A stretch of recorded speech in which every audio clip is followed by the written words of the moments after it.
I look at hundreds of websites for work every year. Look at more than that overall.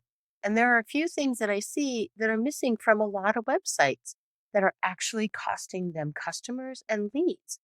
The number one thing that I see that's missing from websites are call to action phrases and buttons. In sales, you're far more likely to get the sale if you ask for the business, and your marketing assets are no exception to this rule.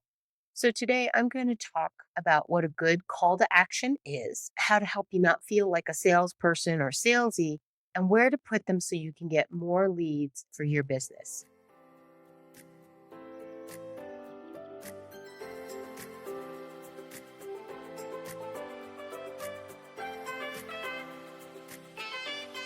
Inkyma's Marketing Strategies is a podcast for small business owners hosted by Audrey Kirchner, co-founder and chief marketing strategist at Inkyma, helping you navigate the world of marketing so that you can market your business in the right way, see growth, and thrive regardless of the industry you're in. To learn more about Inkyma and what we do, ask a question, or schedule a marketing evaluation, go to the website inkyma.com. That's INKYMA.com. Listen to the show on your podcast player of choice, the Inkyma website, or the Inkyma YouTube channel. Just search for Inkyma Marketing Strategies and you'll find what you need.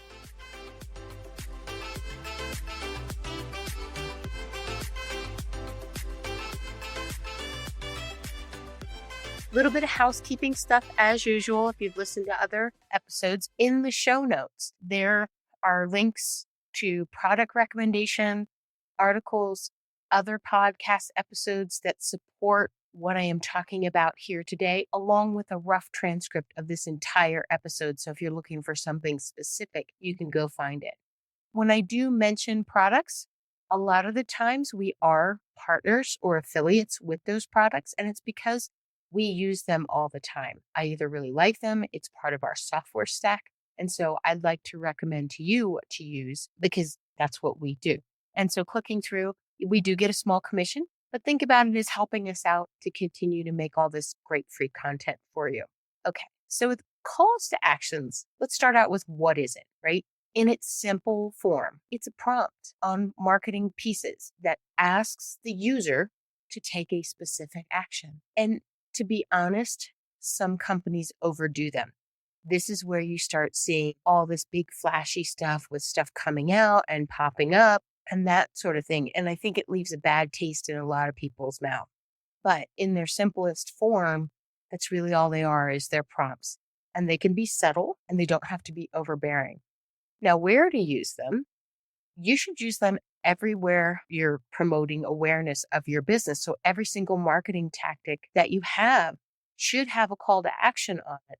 Otherwise, there's no point in creating that piece. I think it dilutes the efficiency of the piece if it doesn't have some type of call to action on it. We'll talk about the specifics of an effective call to action in a moment. So places where they are used, websites, absolutely 100%. Your Google business listing, you can actually put call to actions in there. Your social media profiles, on your business card, videos, if you're creating videos, emails, print pieces, any other kind of print piece. So postcards, leave behind, door hangers. If you're doing print ads, they should all have a call to action. Ads especially because you're paying a lot of money for these and they have to have some type of a call to action on them so they're effective. And then of course, your digital ads should have them.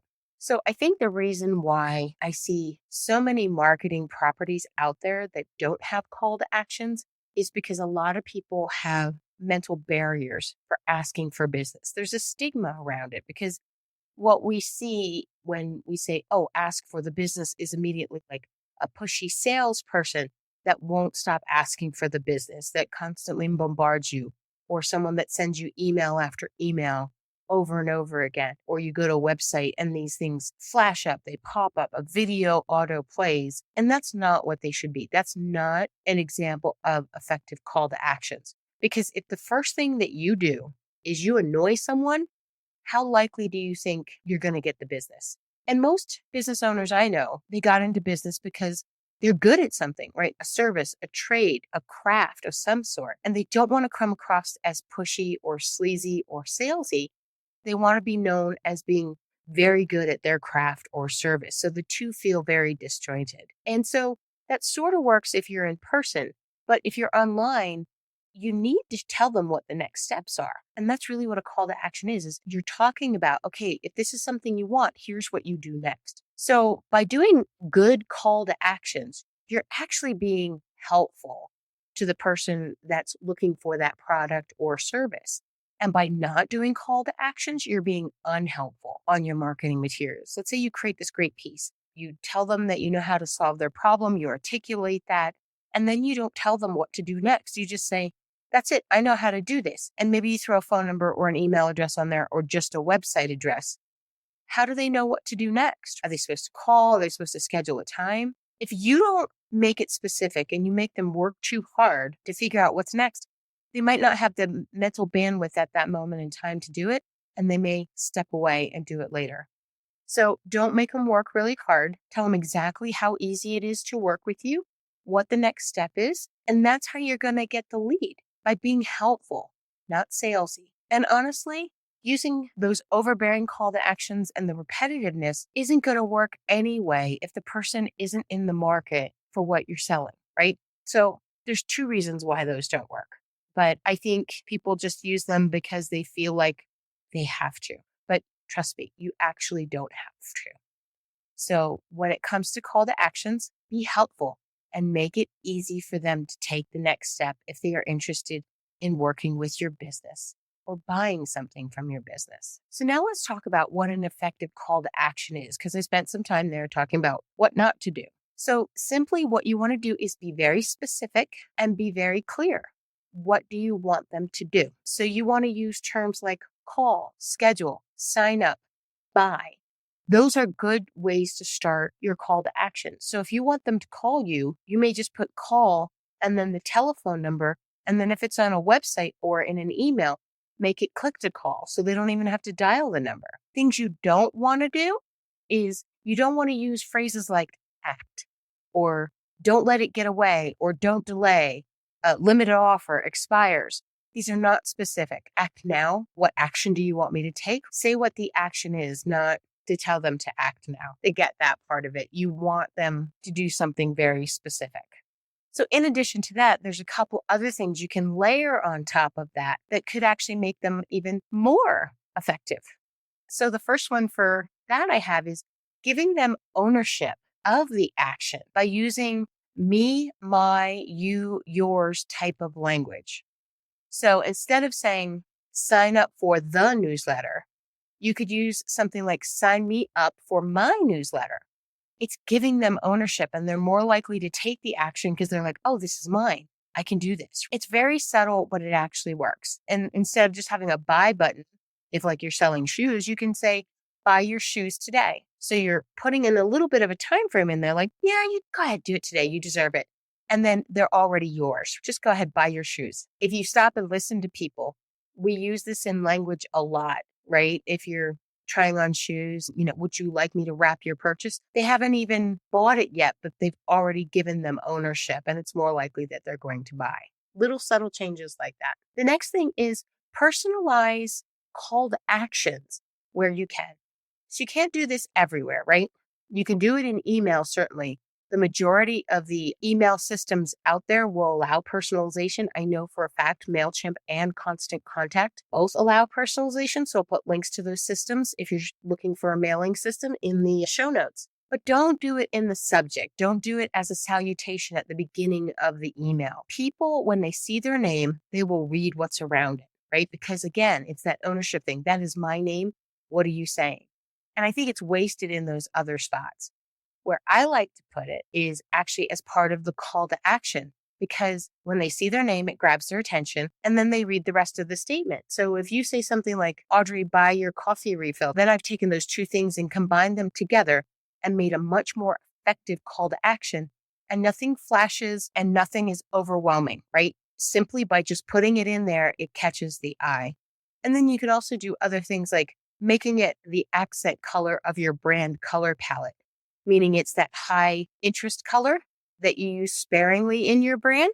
That's the time to use it, is on these buttons. And when you combine all those together, you create more effective call to actions without being overbearing. The other thing that's necessary is you need to repeat your call to actions frequently. and not pushing them in people's face, but where they make sense. The rule of thumb that I like to follow is if they scroll, flip, or turn a page, then you add a call to action where it's appropriate. It goes back to that not making them work so hard to take action, because the first, second, or third time they saw it, they might not have been ready. They may have been looking for more information. However, let's say they get to a certain point, they read a testimonial at the bottom of your page and they're like, okay, I'm ready now. You want that button very, very close to where they're already at versus making them to go all the way back to the top.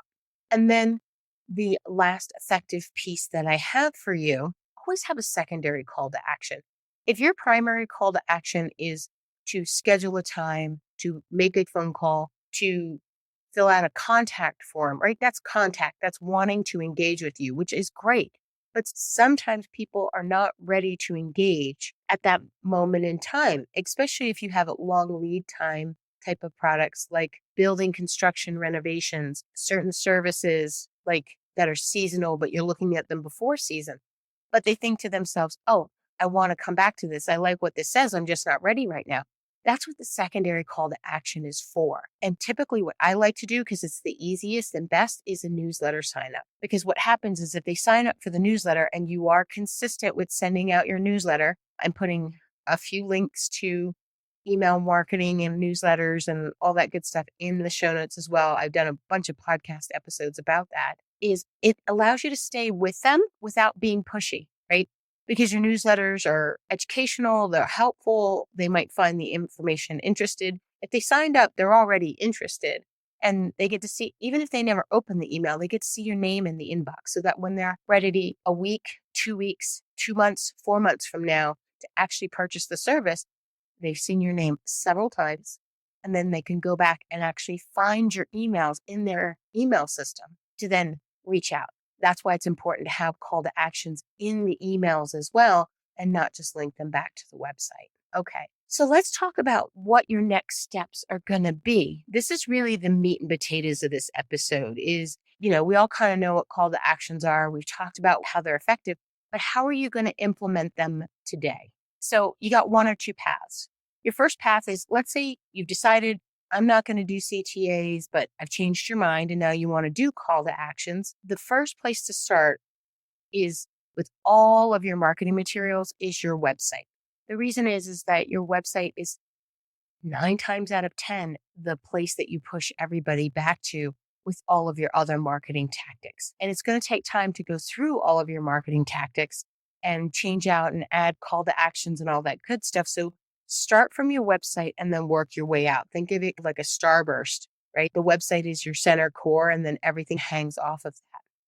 And so on your website, you start with your homepage because 99% of the time, that's where people are going to land unless you put a specific link in there. So on your homepage, you want it in your header, specifically top right corner, your primary call to action there. Do not put your social media icons there. Do not put your logo there. The top right corner is where our eyes gravitate towards when we first come to a website. There have been a lot of studies and heat maps that show this is exactly where we track first, right? So you want your call to action there first. Then I always like to put it under the hero message or under the hero image. So they've seen the initial message and then we've repeated the call to action, same language. Somewhere in the middle of your page, maybe where you're talking about your services, what you provide, how you solve the problem, the benefits of being with you or using your company, somewhere natural around there so that they see the benefits and go, oh, I see the benefits. Boom, they want to work with you. So if you're having the conversation with the person, where would it be likely for them to make that decision? And you might need it twice depending on how long your homepage actually is. And then you want it in your footer as well, near the bottom after they get there. A lot of times this is a contact form, or it could be to schedule something, whatever your call to action is. And then if you're using a templated type of site, your header and footer should travel throughout the entire site for all of your subpages. So those are covered there. Then you want to look at your other service pages, about page, all that other good stuff, and add an additional call to action in there. So once you've got your website all squared away, then you want to focus next on your outbound emails and your social profiles. I would even say your social profiles because Really, the purpose of people finding you on social media is to generate that awareness to work with you. And so you want them to take that action there if they can find you. Finding you on social media is a bit of a tricky thing, but it does happen. And so you want to have the right call to actions in place for that. And then if you are doing an existing email, newsletter, or you're doing a sales funnel series, or just emails are going out, put the direct call to action in there as well. And then that's where you can add that personalization too. Digital ads, those I would look at next, only because when you create the digital ad, you have to kind of follow their workflow process. And usually a call to action is part of that process. They're either going to assign you the generic one, or they give you one to choose from depending on what you're doing. But go back and double check them anyway. And then if you're renewing any type of a print ad or a mailer, or having reprinting of business cards, postcards, other types of stuff, that's when you look at those. I'm not recommending that you go out and reprint all of your company's business cards with a call to action on it and throw away the old stock. Just do those when you're renewing everything. So if you have spent some time adding calls to actions, go back and take a look at them in the same order and make sure that they are specific and clear and that you're actually repeating the same language. I think sometimes what people do is if I use this language at the top, I should use different language at the bottom. And that's not true. You want it to be repetitive because people are glancing through. They're not looking at the site as often as you are. They didn't write the language. It's not stuck in their head. The repetitiveness allows for that sticky quality to happen and it becomes familiar and people will do things that are familiar to them. Repetitive language actually works in your favor. So don't feel like you have to change the language up and think of different things. No, come up with one good solid language and use it throughout everything, all in the same place. And then, as I said before in email, add that personalization if and where you can. If you have a place where people log in to your site, like they're registered users, you could also add personalization to the website as well. Again, do it in the call to actions, and I think you're going to see a big difference there. So here are my final thoughts for you on this. The reason call to actions are so important is that people don't know your business. They don't know your industry. They don't know how to navigate, how to make it work, especially for bigger ticket things. Online purchases, they're a little easier. We kind of all know how a shopping cart works now, but I don't know how to apply for a mortgage with a local lender. If that's the one that I want to use, I need a prompt to tell me this is your next step, or to work with a lawyer, or to get an estimate from a contractor of some sort. I need guidance. I need help. And the more helpful and the more guidance you give me, the more likely I'm going to work with you than I am a competitor who isn't offering that kind of helpful prompt.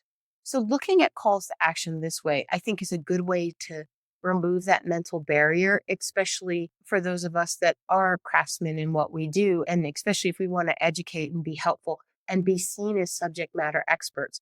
Part of your expertise is also guiding people through your process of how you get from point A to point B.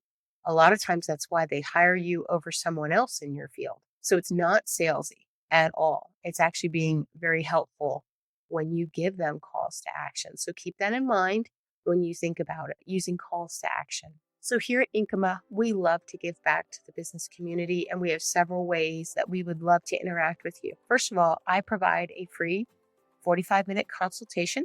Just go to inkyma.com. That's INKYMA.com. Upper right-hand corner, click on the call to action button that says schedule a marketing evaluation. Yeah, I eat my own dog food for sure. Pick a time. We are on the calendar together. We can talk about your call to actions. We can talk about your website. We can talk about SEO, anything marketing. I am up for having that conversation. If you just have a quick question or would like to suggest a show episode, I love those suggestions. Go all the way to the bottom, fill out the contact form. I will definitely get back to you. And then we have our Marketing Mastermind blog. There is a link in the show notes to get to that directly. And this is where we share a lot of information about how to do certain functions inside of WordPress, MailChimp, all the systems that we use. We do a lot of tool recommendations there, just so that if you do have to DIY your marketing, you're doing it right. And when you're there, you can sign up for the Marketing Masterminds newsletter, where we push that content out to you. And the newsletter is actually a little bit different. I'll have a core video that I'm sharing. And then because of all the extra content that we've created over the years about marketing, I create like a little class where there's podcast episodes and articles that support the video that was just released to give you the full breadth and depth around that concept. Because Marketing's deep and marketing is wide, and you can't learn everything in a 10-minute video. So hopefully you found today's episode useful for you and your business. If so, consider sharing it with other business owners that you know. They probably misconceptions about calls to action and need to understand the right way to do it. And so by you sharing that, you help the business community at large, because that's really what we're here for at this podcast, is to help the entire business community grow and thrive. So thank you so much for listening, and I hope you have an amazing day.